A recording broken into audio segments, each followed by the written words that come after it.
لساني يفقه قولي صلوات اللهم صل على محمد وآل محمد. گزشتہ روز دعائے مکارم الاخلاق سے مولا امام سجاد علیہ السلام اللهم صل على محمد وآل محمد سے جو انہوں نے استفادہ کیا بہت ہی اہم نقطہ تھا، وہ یہ کہ اے اللہ ممکن ہے لوگوں کے درمیان تو میرے مقام کو، میری عزت کو، میری شخصیت کو بڑھا دے، لیکن ممکن ہے یہی چیز میرے لیے نقصان دہ ہو۔ یعنی انسان تکبر میں آ جاتا ہے، غرور میں آ جاتا ہے کہ میں کوئی بہت بڑی چیز بن گیا ہوں اور لوگ اب میرے تابع ہیں، میرے غلام ہیں، میرے حکم کے محتاج ہیں، میرے ڈیپینڈنٹ ہیں۔ تو جو چیز امام علیہ السلام ہمیں یہاں سکھانا چاہتے ہیں وہ یہی ہے کہ پریکٹیکلی بھی ہمیں ایسا ہونا چاہیے اور اللہ سے بھی ایسی دعا کرنی چاہیے کہ اللہ اس وقت تک مجھے دنیا میں کوئی عزت، کوئی مقام نہ دینا جب تک میں خود اس قابل نہ ہو جاؤں کہ جتنا مقام میرا لوگوں کے درمیان بڑھے اتنا ہی میں اپنے آپ کو حقیر اور پست سمجھنے لگوں۔ یعنی یہ بہت امپورٹنٹ ہے ہم سب کے لیے۔ اخلاق انسان کا، ایٹیکیٹس، مورلز یا ہماری جو ڈیلنگ ہے لوگوں سے کیوں خراب ہوتی ہے؟ اسی وجہ سے ہوتی ہے کہ اگر ہم اپنے آپ کو حقیر سمجھیں، کمزور سمجھیں تو یقیناً بہت سارے مسائل نہ ہوں، بہت سارے ہمارے لڑائی جھگڑے، مشکلات، تلخیاں کیوں ہوتی ہیں؟ اس لیے کہ ہم دوسرے کو اپنے سے کم سمجھتے ہیں، کمزور سمجھتے ہیں یا نیچا سمجھتے ہیں، مختلف چیزیں ہوتی ہیں۔ تو اسی وجہ سے بہت سارے مسائل، مشکلات شروع ہوتے ہیں۔ تو آگے امام علیہ السلام فرماتے ہیں اللہم صل علی محمد وآل محمد ومتعنی بحدن صالح لا استبدل به۔ اللهم صل على محمد وآل محمد. ومتعنی بحدن صالح لا استبدل به۔ امام علیہ السلام بعض اوقات ہم اپنی نیکیوں کو یا اپنے تقوی کو یا اپنے ایمان کو بہت سستا ایکسچینج کر لیتے ہیں یا بیچ دیتے ہیں۔ مثلا اب ایک مومن اگر گناہ کرتا ہے تو اس کا مطلب ہے اس نے اپنے ایمان کا ایکسچینج کر لیا۔ وہ نور جو اس کے دل میں تھا ایمان کی صورت میں، اس نے گناہ کی صورت میں تاریک کیا، ظلمت اپنے اندر لے لی۔ اسی طرح بعض اوقات انسان اپنے ایمان اور تقوی کو تھوڑی سی چوری کر کے یا کسی کی غیبت کر کے یا کسی پر ظلم کر کے انسان کے پاس جو نیکیوں کا ذخیرہ تھا، جو تقوی تھا، جو ایمان تھا، وہ انسان بیچ دیتا ہے یا ایکسچینج کر لیتا ہے۔ تو امام علیہ السلام اسی نقطہ کی طرف ہمیں متوجہ کر رہے ہیں وَمَتَّنِي بِحُدًا صَالِحٍ لا استبدل بہ، کہ اے اللہ ایسا نہ ہو کہ میں ہدایت کو کسی اور برائی کے ساتھ ایکسچینج کر لوں، میں کسی نیکی کو، اپنے ایمان کو کسی برائی کے ساتھ ایکسچینج کر لوں۔ دوسری بات جو مولا فرماتے ہیں وَطَرِيقَةِ حَقٍ لا اذیغ عنہا، اور میں کوئی ایسا بھٹکا ہوا راستہ یا گناہ کا راستہ اختیار نہ کر لوں کہ جس سے میں کبھی واپس بھی لا اذیغ عنہا، کہ میں اس سے کبھی واپس بھی نہ لوٹوں۔ یعنی بعض اوقات ہوتا ہے ایسا کہ انسان مال کمانے کے پیچھے جاتا ہے، مر جاتا ہے، لیکن اور وہ مال بھی کیا ہوتا ہے؟ حرام کا ہوتا ہے، گناہوں کے ذریعے ہوتا ہے۔ یا بعض اوقات انسان پالیٹکس میں آتا ہے صرف اس لیے کہ انسان کے پاس اتھارٹی ہو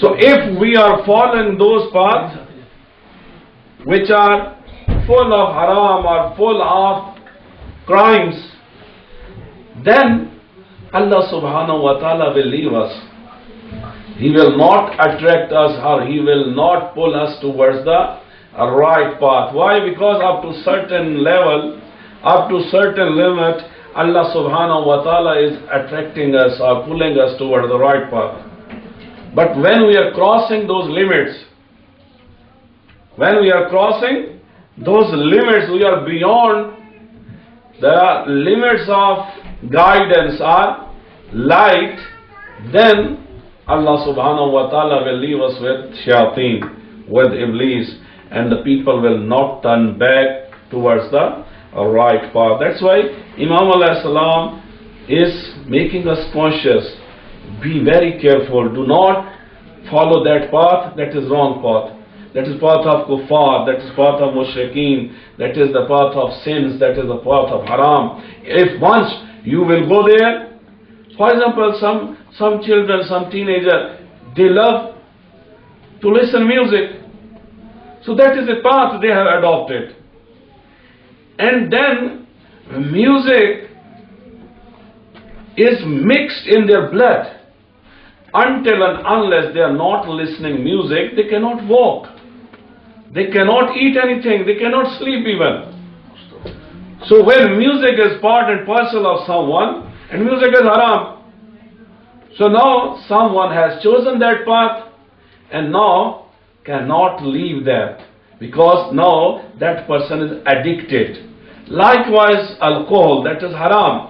So first of all, the people in the company of their friends, they are starting, and ultimately their cells, their body become addicted, and they are unable to leave drinking of alcohol.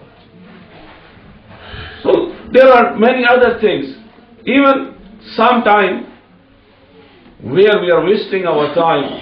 So nowadays there are a lot of things on internet or phone. So mobile phone, everyone has maybe 2, 3, 4 hours we are wasting, because people are having packages. So they have 3,000 minutes, 4,000, 5,000 minutes they have to use. So now they are wasting their time and the other time. They are calling and carrying on chat without any purpose,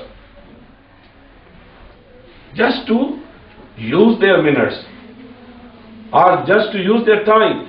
But maybe when I am calling other people, I am not thinking, maybe other person is busy, or I am wasting his time, or maybe he is sleeping, or maybe he is not feeling well, or maybe he has to do a lot of other things.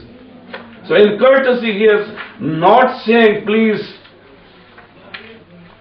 can you stop your talk? Can you switch off your phone? Can you stop here?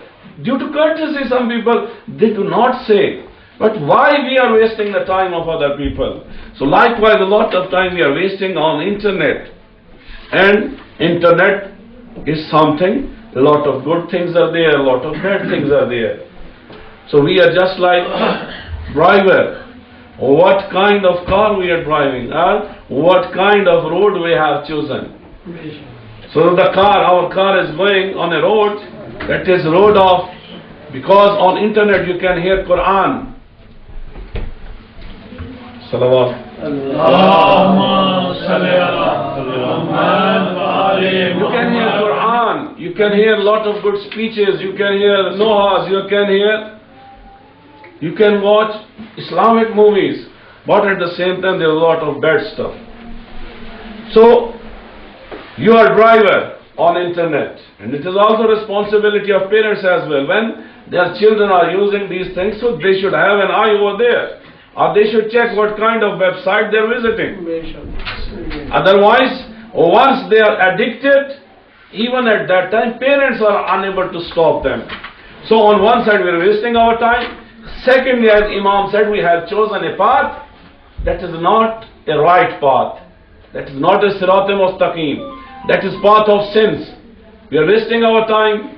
We are becoming addicted with sins, with music, with different bad things. And a stage comes when we are unable to come back on the right path.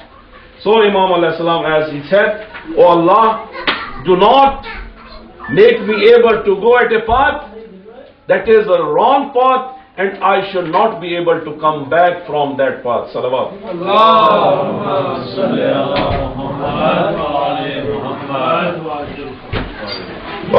Salawat. Allahumma salli ala Muhammad wa ali Muhammad. وَنِيَّةِ رُشْدٍ لَا أَشُكُّ فِيهَا. پہلے بھی مولا علیہ السلام نے نیت کی بات کی، اور نیت بہت امپورٹنٹ ہے کہ انسان کی نیت خالص ہو، اس میں ریا نہ ہو، اس میں دکھاوا نہ ہو، اور خود نیت یعنی سوچ، انسان کی فکر، انسان کے دل میں کیا ہے۔ اب یہ نیت انسان کی جتنی پاک ہوگی، طاہر ہوگی، اچھی نیت ہوگی، اتنا ہی انسان کا مقام بلند ہوتا ہے۔ لیکن بعض اوقات ہم مثلا رمضان سے پہلے نیت کرتے ہیں کہ اس دفعہ سارے روزے رکھیں گے، لیکن پہلا روزہ رکھتے ہیں تو مشکل پیش آتی ہے، درد ہوتا ہے، تکلیف ہوتی ہے، پیاس ہوتی ہے، بھوک ہوتی ہے، یا ممکن ہے بعض لوگ جیسے کچھ لوگ بیمار ہو گئے تو آپ لوز موشن یا اس طرح کا اور پرابلم ہے، تو پھر کیا ہوتا ہے، وہ نیت جب پکی نہ ہو، خالص یقین نہ ہو، تو انسان کہتا ہے کہ اب ایک دن میں پیاسا رہا ہوں، اب مجھ سے یہ پیاس برداشت نہیں ہوتی۔ تو انسان کی نیت یعنی خدا تو کہتا ہے کہ ظاہر ہے کہ پہلی بات تو یہی ہے کہ لا یکلف اللہ نفسا الا وسعہا۔ اللہ کہتا ہے کہ جب تک میں کسی کو صلاحیت نہیں دیتا تب تک کوئی چیز اس پر واجب نہیں کرتا۔ دیکھیے جب کوئی بچہ ہوتا ہے تو اللہ نماز اس پر واجب نہیں کرتا، روزہ اس پر واجب نہیں کرتا، یعنی جب ایک بچہ عاقل ہو جاتا ہے، بالغ ہو جاتا ہے، میچور انف ہو جاتا ہے، انڈرسٹینڈ کرتا ہے what is right what is wrong, 13 year کا 14 ایئرس کا، تب جو ہے اللہ تعالیٰ کہتا ہے کہ اب تم پر نماز بھی واجب ہے، روزہ بھی واجب ہے۔ یعنی دوسرے معنوں میں اللہ سبحانہ و تعالیٰ ہی نوز now these teenagers can tolerate fasting, they can tolerate thirst and the hunger. Here is the test of our niyat, our intention, how sincere we are. Sometimes we have decided not to do any sin, but whenever we have an opportunity and sin is there, at that time our iman is being shaken, our niyat is changed. We left our house to do good thing, but all of a sudden on our path we faced a sin, and there we have changed. Our thoughts are changed, our actions are changed.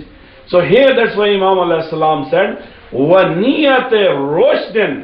O Allah, make my niyat stronger and stronger and perfect. What kind of perfectness? La ashukku fiha.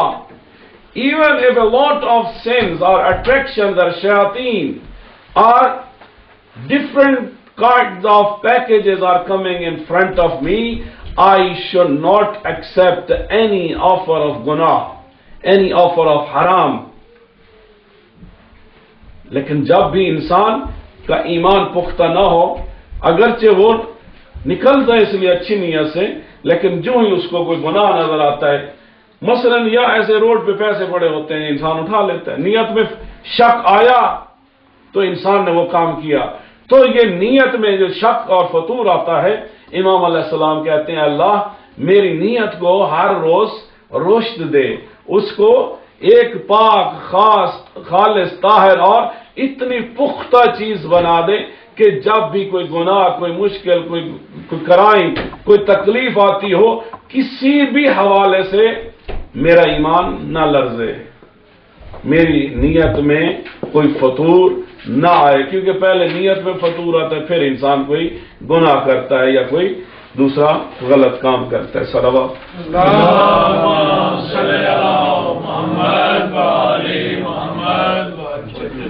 اس کے بعد امام علیہ السلام فرماتے ہیں وَعَمِّرْنِي مَا كَانَ عُمْرِي بِذْلَةً فِي طَاعَتِكَ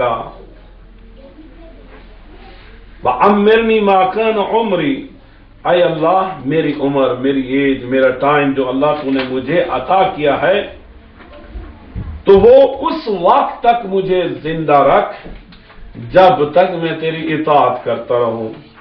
وَعَمِّرْنِي مَا كَانَ عُمْرِي بِذْلَةً فِي طَاعَتِكَ، یعنی جب تک میں تیری اطاعت کرتا رہوں، اوبیڈینٹ رہوں، نماز پڑھوں، واجبات ادا کروں، تب تک تو مجھے زندہ رکھ۔ اور وہ ایک لمحہ، وہ ایک گھنٹہ، وہ ایک دن کہ جس دن میں تیری اطاعت سے نکل جاؤں، یعنی گناہ کروں، چاہے شرک کی صورت میں، کفر کی صورت میں یا اسلام کی صورت میں گناہ کروں، تو اے اللہ اس وقت پھر میری زندگی کی رسی کو کھینچ لے۔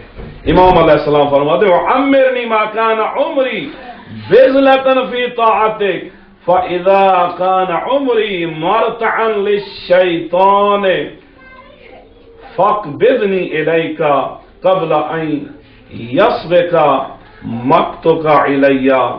امام علیہ السلام فرماتے ہیں ایسا نہ ہو کہ میری زندگی شیطان کا مرتا یعنی چراگاہ بن جائے۔ جس طرح ہوتا ہے نا، فارمز ہوتے ہیں، وہاں پہ گھاس ہوتا ہے اور جانور جو ہے وہاں پہ پلتے ہیں، وہاں پہ ان کی گروتھ ہوتی ہے، وہاں پہ وہ جو ہے جتنا اچھا فارم ہوگا اتنا ہی جانور جو ہے وہ طاقتور ہوں گے، پلے پوسے ہوں گے، ہیلدی ہوں گے۔ تو یہاں بھی یہی ہے کہ جتنا کوئی شخص گناہوں میں انوالو ہوتا جاتا ہے اتنا ہی شیطان اس کا طاقتور ہوتا جاتا ہے، جتنا کوئی شخص نیکیاں زیادہ کرتا ہے اتنا ہی شیطان کمزور ہوتا جاتا ہے۔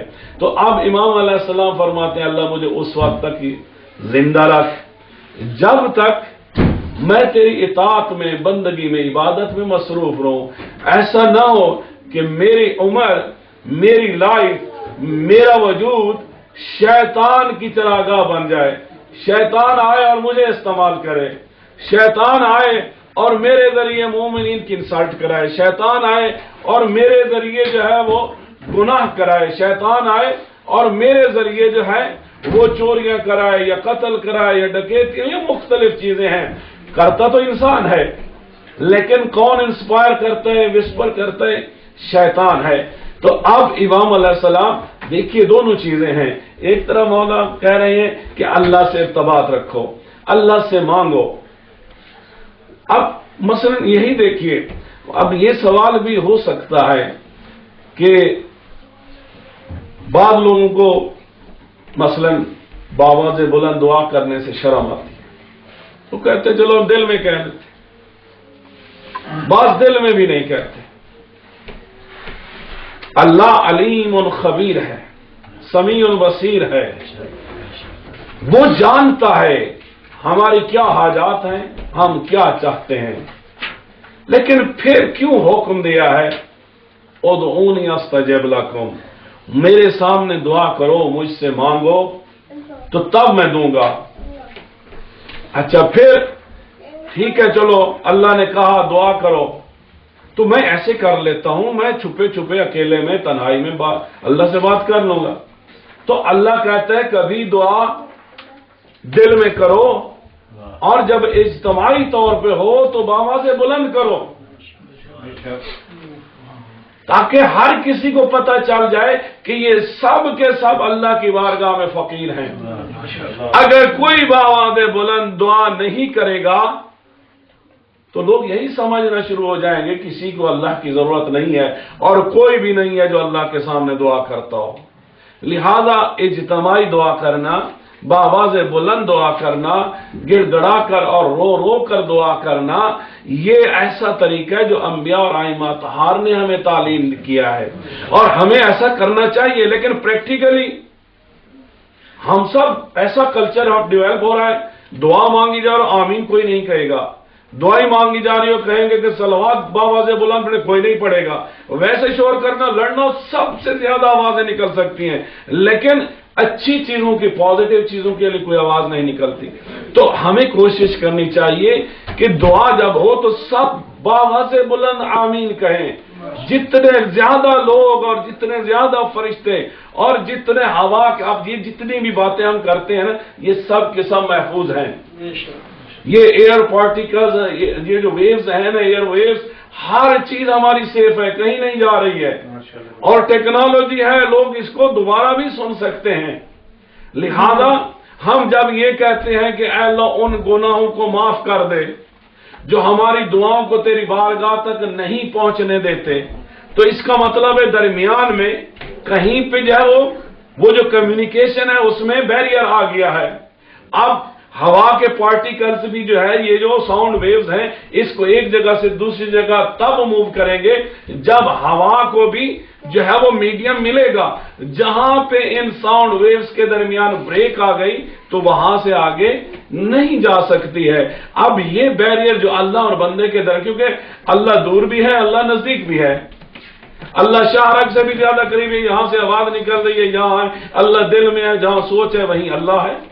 تو اللہ نزدیک بھی ہے, لیکن وہ اللہ خود چاہتا ہے کہ میں نے جو ان کو زبان دی ہے, ان کو دل دیا ہے, تو ان کا دل بھی مجھ سے مانگے. ان کو زبان دی ہے تو ان کی زبان بھی مجھ سے مانگے.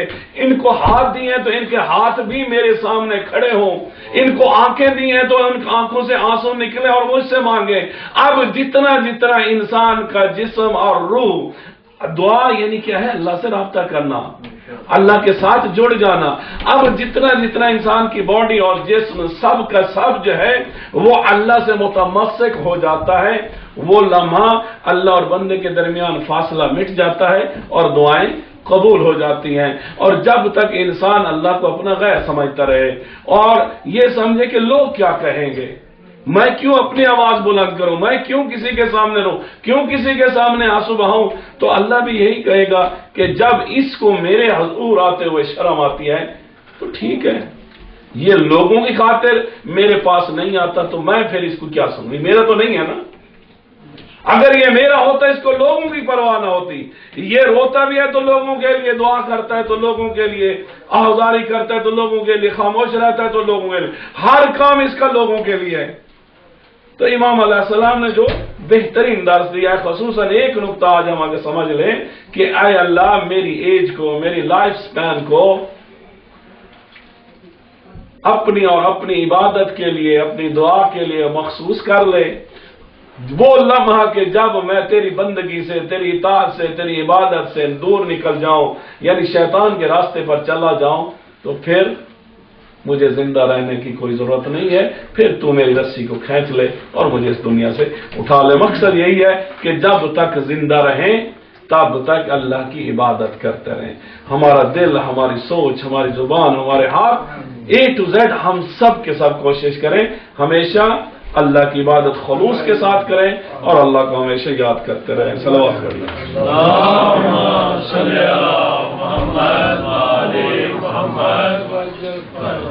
ہاں جی, سوال. I have one question especially from the children. What is your concept of Ramadan Mubarak?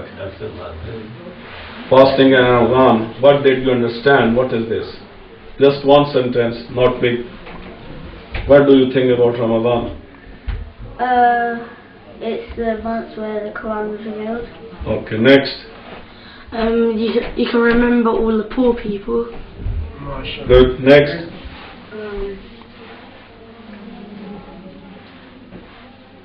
What do you know about Ramadan? That the Imams and the Prophets didn't eat for a while. Imam and? The Imams didn't eat for a while. Okay, the time of fasting. Dawn to dusk we should not eat when we are fasting.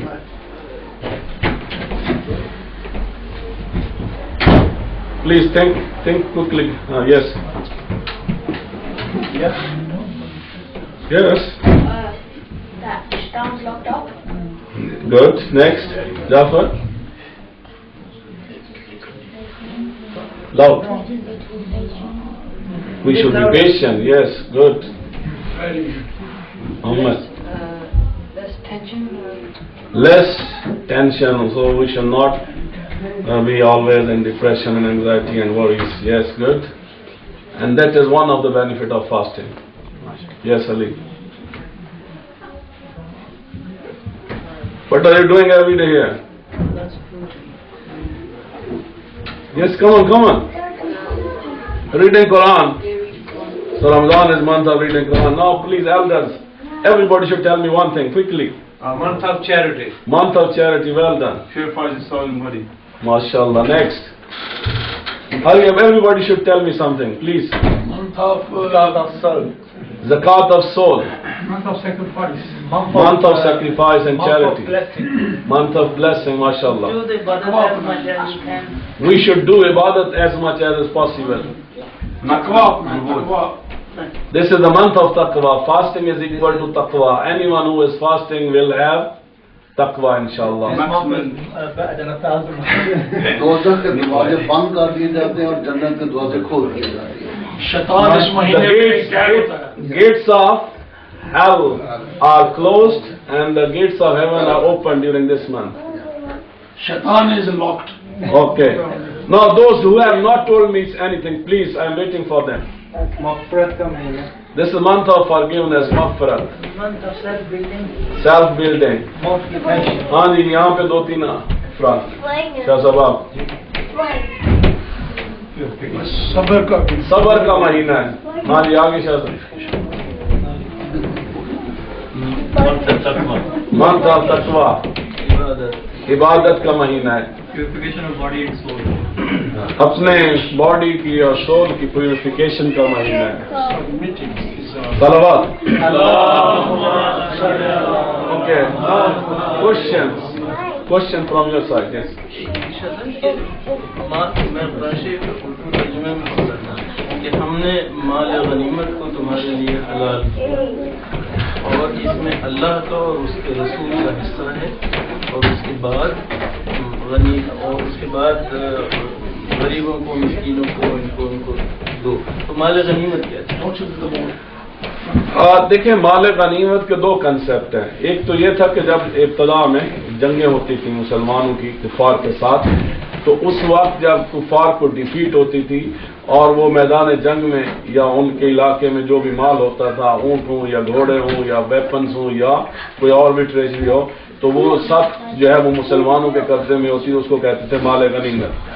اب جس جنگ میں رسول اللہ خود شریک ہوئے ہوں اور وہ جنگ لڑی گئی ہو, تو اس صورت میں یا جو بھی جنگیں تھیں مسلمان لڑتے تھے جب تک رسول اللہ موجود تھے, تو اس میں جو اللہ اور اللہ کے رسول کا حصہ ہے ایکچولی وہ رسول اللہ کے پاس آ جاتا تھا اور وہ مسلمانوں کی فلاح کے لیے جو ہے وہ استعمال ہوتا تھا. اور ایک حصہ جو ہے جو سولجرز جو پارٹیسپیٹ کرتے تھے اس جنگ میں ان کو بھی دیا جاتا تھا, اور 12 جو شہید ہو جاتے تھے ان کی ویڈوز یا آرفنز اور ان کو بھی جو ہے وہ اللہ اور اللہ کے رسول کا جو حصہ تھا اس سے جو ہے وہ ان کو دیکھا جاتا تھا یا ان کا خیال رکھا جاتا. یہ ایک معنی ہے اس کا.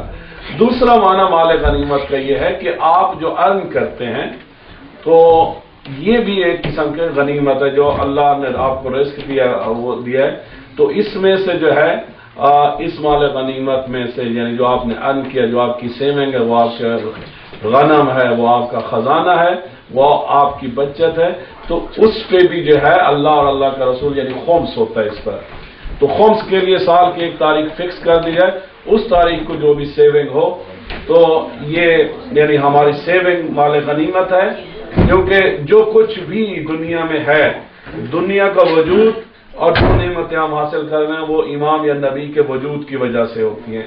لہذا ہر وہ چیز جو ہم کماتے ہیں اور ہمارے لیے بچت ہے اس میں اللہ اور اللہ کے رسول یا امام کا حصہ ہوتا ہے, جسے ہم مال امام کہتے ہیں تینوں حصوں کو. باقی جو ہے وہ سہم سعادات ہوتا ہے, چونکہ زکوٰۃ بھی دی جاتی ہے وہ بھی غنائم میں سے ہے, یہ دوسری قسم کے غنیمت ہے. اس میں سے زکوٰۃ بھی ہوتی ہے. اب زکوٰۃ غیر سعادات کے لیے ہوتی ہے, سعادات زکوٰۃ میں سے نہیں لے سکتے, تو اس لیے خمس کا جو ہے وہ 50% جو سعادات کے غربا کے لیے ہوتا ہے. Next question.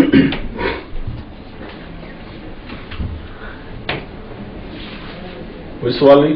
جی آوری میں ایکچولی وہ ورس دیکھ رہا ہوں، ورس سورۃ توبہ کی ہے جس میں انسان کے مومنین کے اعمال جو ہیں ہر روز کے بعد اوقوف وہ بارگاہ رسول صلی اللہ علیہ وآلہ وسلم اور امام زمان علیہ السلام پیش کیے جاتے ہیں. اس کو تھوڑی سی جو ہے آپ وہ دیکھیں اب یہ قرآن ایک کنسیپٹ بھی ہے اور اسلام ایک کنسیپٹ ہے. ابھی بھی جو بات کی جا رہی تھی وہ یہی تھا کہ ہماری کوئی بھی دعا تب تک قبول نہیں ہوتی جب رسول اللہ سفارش نہ کریں، آمین نہ کہیں، اور تب تک ہماری دعا قبول نہیں ہوتی اور رسول یا امام آمین نہیں کہتے جب تک ہم ان کا حق ادا نہ کر دیں.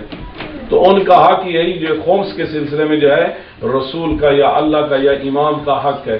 بہرحال ہماری سب اعمال رسول اللہ یعنی 14 معصومین کی خدمت میں اور خصوصاً جو وقت کی حجت ہوتی ہے، اس وقت ہمارے امام زمان علیہ السلام ہیں، بارگاہ میں جو یہ اعمال پیش کیے جاتے ہیں. تو اب دیکھیے کہ ایک کنسیپٹ جنرل کنسیپٹ جو ہے جس میں سب وہ کرتے ہیں وہ یہی ہے کہ فرشتے لکھ رہے ہیں، اس کا مطلب یہ سب چیزیں ریکارڈ ہو رہی ہیں. اب یہ فرشتے کس کو دیتے ہیں؟ اب قرآن میں جو 3 آیات ہیں موت کے بارے میں. ایک آیت میں ہے کہ اللہ مارتا ہے بندے کو، دوسری آیت میں ہے کہ اسرائیل مارتا ہے، تیسری آیت میں فرشتے مارتے ہیں. تو ایکچولی اب یہ 3 ڈیفرنٹ، یہ کنٹروورسی نہیں ہے.